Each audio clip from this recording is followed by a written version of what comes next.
coming up spring. So we're good. No, I'm going to flip it back that way.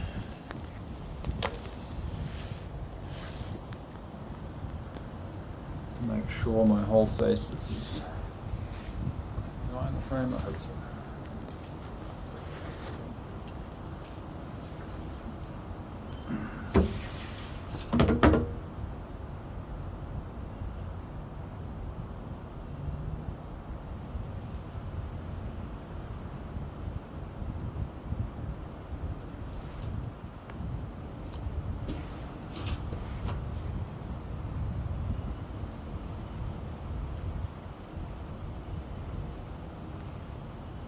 To endorse versus the genuine life force.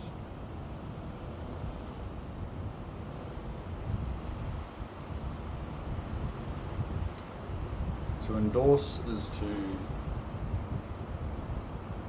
gain approval, seek approval externally, and maybe for business purposes.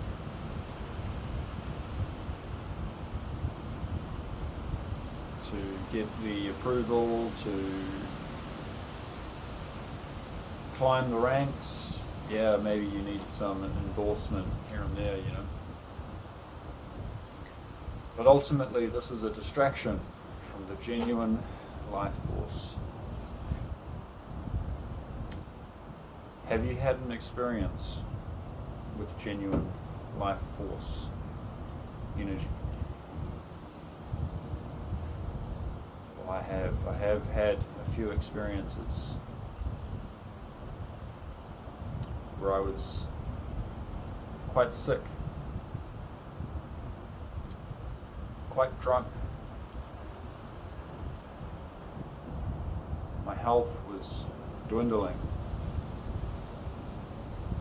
But thanks to the life force, the chi that I had built up, saved me.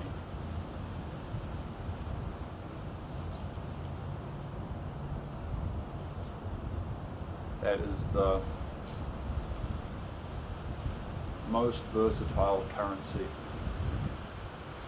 the life force energy. You can cash it in when you need to heal your body, to rejuvenate your body.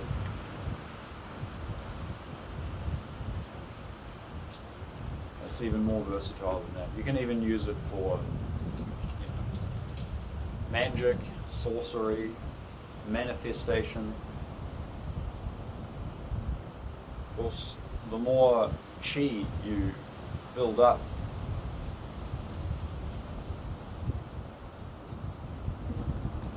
the more charge you have, the more potential to release it. But that's not what you want to do. You don't want to discharge it, no.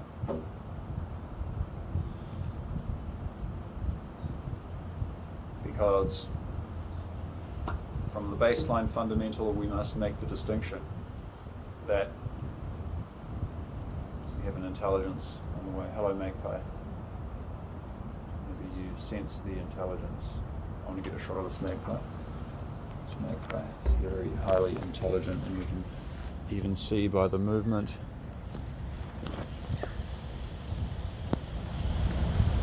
Everything is very calculated. I think they are in the family with crows. We have another one. See, they always work in pairs. Hello, magpies.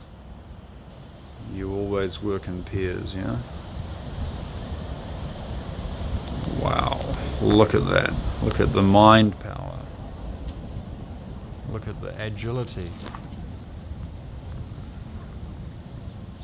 Look at the premonition.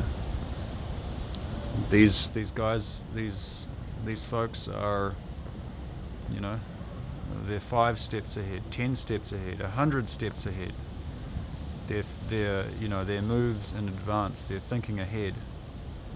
And they have very excellent memory as well. Very excellent memory. Thank you. Thank you, magpies. You're stars today. You're stars in this video. Wow. Look at the... Look at the power.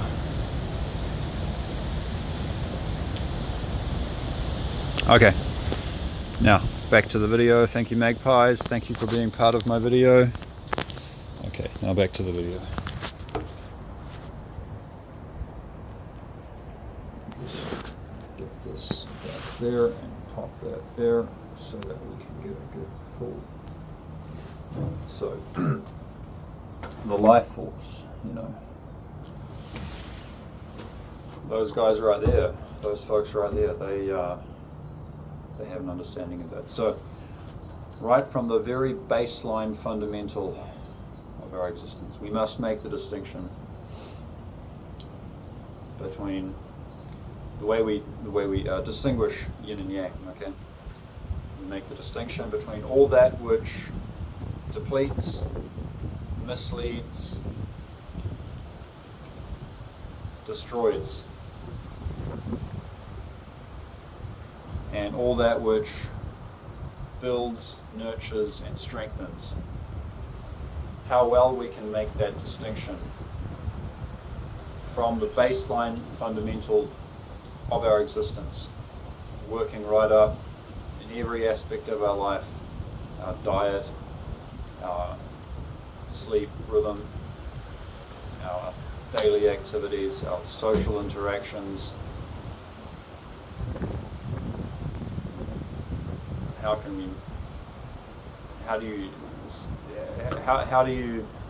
What determines how precisely you can separate yin and yang, how precisely you can distinguish yin and yang? It's like if you're very good at Tai Chi Chuan, okay, and you have very excellent weight distribution, and you can distinguish the weighted leg and the non-weighted leg. Okay, you can distinguish full and empty. Can you distinguish it from, 50-50, 75-25? Can you distinguish it right down to 99% weight on this foot and 1% weight on that foot? Can you distinguish it right down even further, 99.99999% weight on this foot and 0.000001% weight on that foot? How finely can you distinguish it? What determines how finely? It's the mind, the state of the mind. How clear the mind is.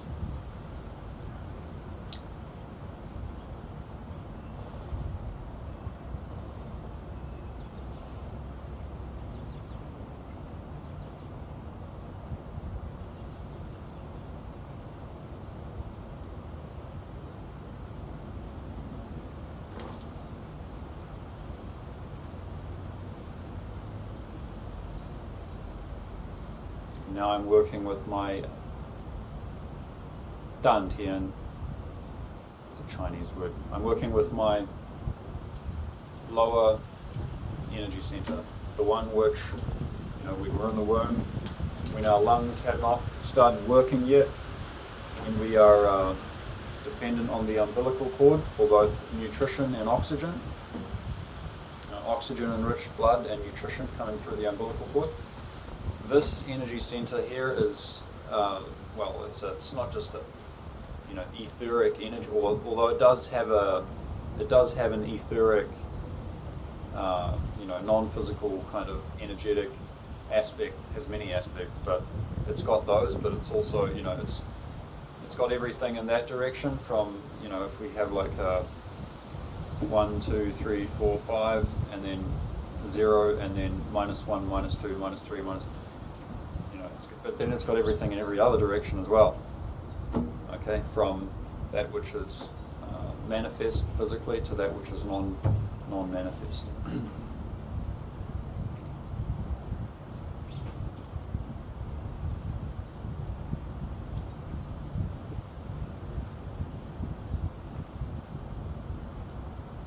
So I'm working with this one.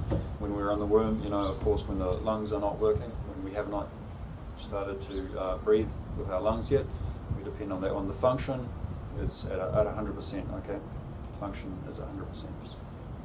And when we are born, and when they cut the umbilical cord, 99, 98, 97, 96, and then when we're 10 years old, maybe there's only, you know, 15, 10% left in there, and when we're 20 years old, it's probably not much left, you know, 10%, 5%, you know. So first we do need to kind of bring that back up to 100%, and that process, once you re-engage with this and reconnect it with the lungs, well, actually connect it with the lungs, and then the energy will not flow in a complete loop, which it did when you were in the womb. It was going in a complete loop. When you're born into this world, they cut the umbilical cord, the loop severs, and it's just, you know, severed. But when we reconnect it and when we build it back up to 100%, the energy then it's gonna reconnect in a kind of a figure eight, way. Exhale, I kind of push it out, and then I inhale. So what determines how finely I can, it's like reeling silk, similar to the Tai Chi or Qigong, reeling silk. Very, very fine, very fine. When those muscular starts to be influenced by the mind, and then